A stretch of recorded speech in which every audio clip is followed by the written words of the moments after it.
Hi everybody, I am here at Salesforce Park and I'll give you a brief tour of the place, a little bit of the sense of what they've done with this. It's pretty incredible. I'm on the roof of a massive bus transit center, and this park is attached to the Salesforce Tower, the tallest building in San Francisco, and there's other high-rises around here.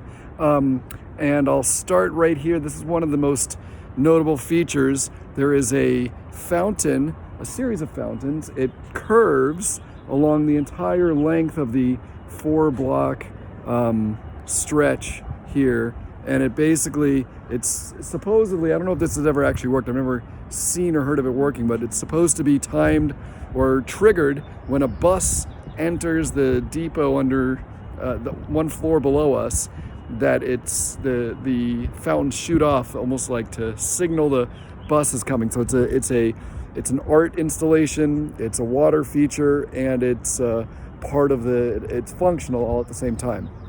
So the really noteworthy thing here, of course, is just how much greenery there is in a part of town where there really isn't much of any. So I'm going to just walk around and narrate as I go. If I can get my camera to let me switch. How do I get? Maybe I can't. Okay, so we'll do it like this. Okay, so they have a lot of different features, including different landforms. They have these hills. They have a lot of different, in the middle here, a lot of different plant types, and they actually have them organized into different groupings, different, almost like eco regions. So we just passed a grove of Japanese maple trees, and these look like buckeyes. These are native plants on the right. So there is some sage, arbutus, the sign says. There's some manzanita in the back there. I recognize that one, and there's the plaque for it. This could be one of our native pines. Here, of course, no, this is not redwood. I was expecting to see redwood. I know there are some up here. This actually looks more like a cedar. So then we come to an area that's, I'm on the east end here, where they typically would host events. They would have poetry readings. They'd have theatrical performances on this little raised stage, the amphitheater it's called. So this is a big grassy area. People would come and have picnics, and you can see how there is a multi-use aspect to this as well. Now on the west side, we're getting to a little bit more exposed, a little away from some of the tallest buildings. So there's some drier plants, some plants that require more sun, some of these giant agaves. And I'll send you guys a link. There's actually, all of the plants are listed on a website that they have. These cactus, these agave, some of these succulents. There's a list. They try to give more info than anyone actually they think would want. But the point being that they've created this some sections of it, like this one, are xeriscaped, drought-tolerant plants. The lawn, of course, is not, which is right next to it, so it's almost more of like a demonstration of the capacity. So here's some more succulents, some more drought-tolerant. But then they throw in bird of paradise, which actually does need a fair bit of water. But anyways, and here's a view of a bus coming in across a bridge that they built for this, that connects it to the highway and connects it directly to the Bay Bridge going to the East Bay. So as I said, this is the roof of the Trans-Bay Transit Terminal, which is the main bus terminal for buses, especially coming from different parts of the San Francisco Bay region, coming into the city. This is the main bus depot for all of that. Oh, there goes a robin. So of course this does provide critical habitat for a number of these species. I've heard house finches and robins, I've heard house finches, and we just saw that robin. There's been, in addition to what you would think of as typical city birds like pigeons and starlings and house sparrows. So continuing the walk along, you can see the paths meander. They're intentionally not straight. Here's a tree that's going to be providing some potential food and habitat for hummingbirds. So here again, there's a variety of color, variety of textures, food for different kinds of birds and butterflies. These are plants called melastomes with these parallel veined leaves.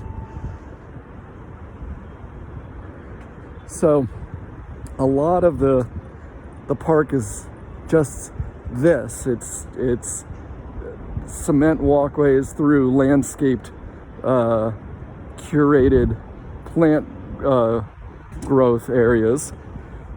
Some of it is like this, where it's really off the path. There's a dome. This provides sunlight into the layers below, because in addition to the bus terminal, there's an entire floor or two that are basically just like a shopping mall, retail, food court, and that kind of thing. Of course, none of it's open right now. So, trying to get to show you another area.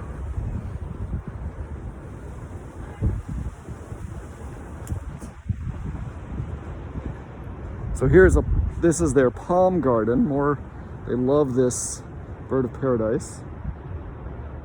A lot of palms, a lot of trees, a lot of full-size trees, a lot of palms on the other side of this lawn too. And again, a lot of these just open lawn spaces where you can imagine, pre-COVID, this would be packed, especially during the lunch hour. But even now, this would be like, it's right now a little after 6 p.m. And so you would expect there to be a happy hour crowd. And they do have happy hour events and things. And they even have some things for kids. So they do have a small climbing rope playground here.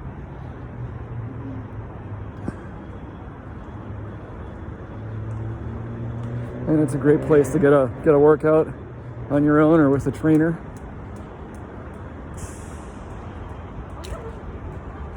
So coming to a part now in kind of the central part of the park, where it's a fairly open area, but typically it's usually packed with seating, and they'll have a couple of different food vendors set up.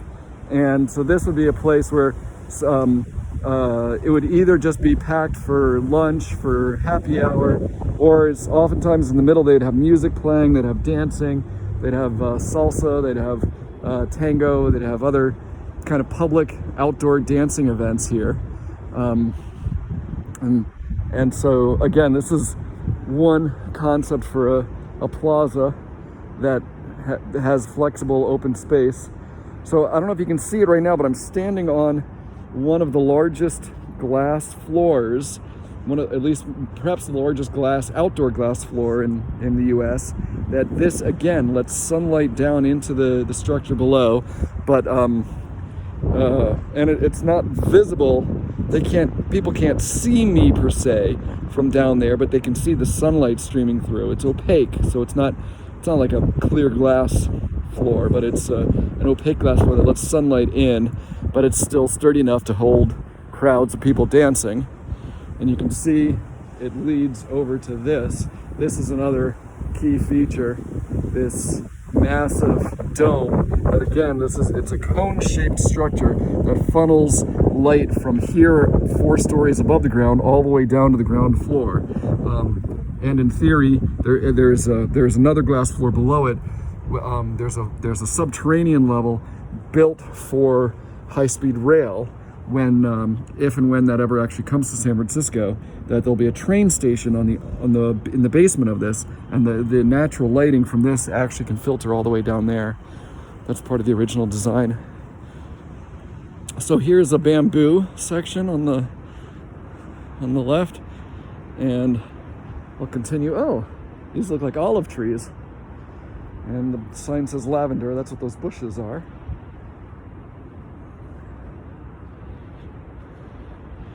So more greenery. Mediterranean basin. Well, that makes sense. It did look like olive trees.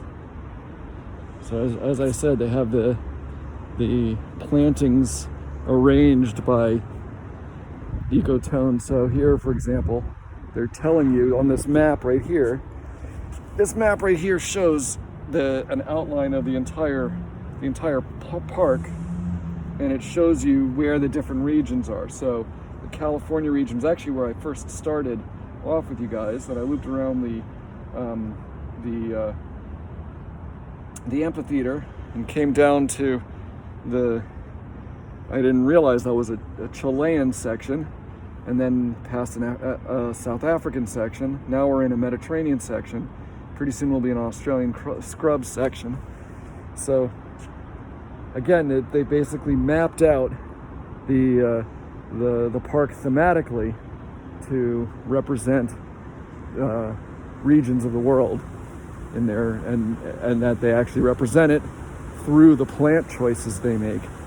So sometimes you want to plant native species specifically, and sometimes you want to actually curate an experience that brings the world to you, the park you're designing.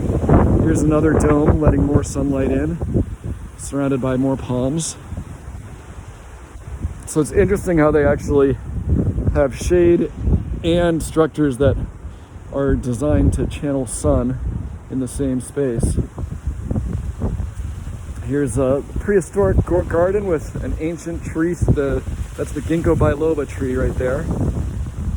And these are plants called cycads, which evolutionarily are older than dinosaurs. And I forget what these trees are called, but they're also ancient lineage trees. And I might have skipped Australia. Perhaps I didn't point it out. Here's some large ferns and some large, these look like what they call in Central America, sombría de los pobres, which are a cloud forest plant. Given the fogginess here, perhaps they don't mind that we're not actually in a cloud forest. I probably do need a fair bit of water though. And this is an edge of the park where you can actually look out over part of the city. Not that there's necessarily all that much there, but back behind us we have again these some of the tallest buildings in San Francisco.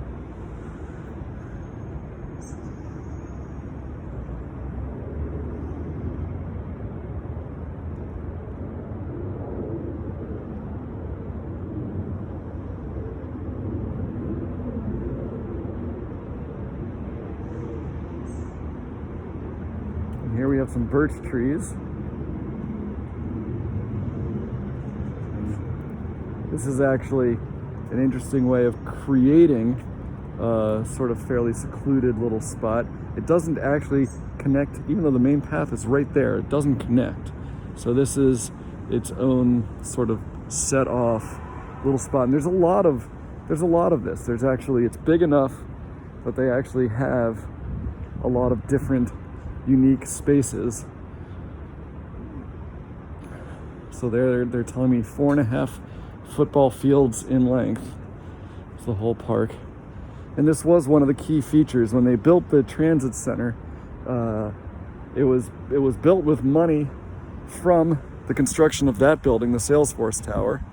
Essentially, they sold the land that tower is built on for an absurd price tag. It was something I think around literally $1 billion, because, and it was owned by the city. It was an empty lot, or that the city was able to sell, and they put that price tag on it because they were giving the owner, oh, here's some redwood.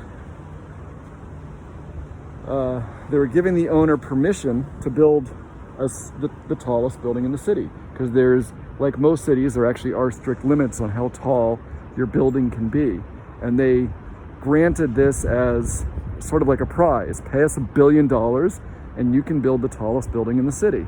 And they used that $1 billion to build this transit center including the park on top of it. So here we are at the end of that run of the water feature that I described. I'm coming back around on the north side now. Coming back close to where I started. This is where you normally would start pre-COVID. And here's more redwood on the left. This is much more recognizable redwood. And this right here is a gondola. Let's see if I can come over here and show you guys. I don't know if you can see it from here. You can't really. Can you see it? I don't think so. I don't think you can quite see it from here. But this normally, oh, maybe I can walk out here and show you. So this gives you a sense of how high up above the street we are. And that all the way down there is a gondola. It's like an elevator on a cable. That's the main way to come up, or the main way they encourage people to arrive, by riding that. Except of course it's shut down now for COVID. So you have to take a regular elevator or staircase, which of course they have multiple ways to get up here. But that, folks, is brings me back to the that's where I would normally end. I think I'll just end here because I'm coming back to the dance floor. And so this gives you a sense of the Salesforce Transit Center Park. And I'll just come back by just to show you one more piece. I guess there's the connection to the transit, the Salesforce building, and cafes. So they do connect here, again, 4 stories above the street level. They have these connections to the building itself with cafes and such that, of course, are all closed.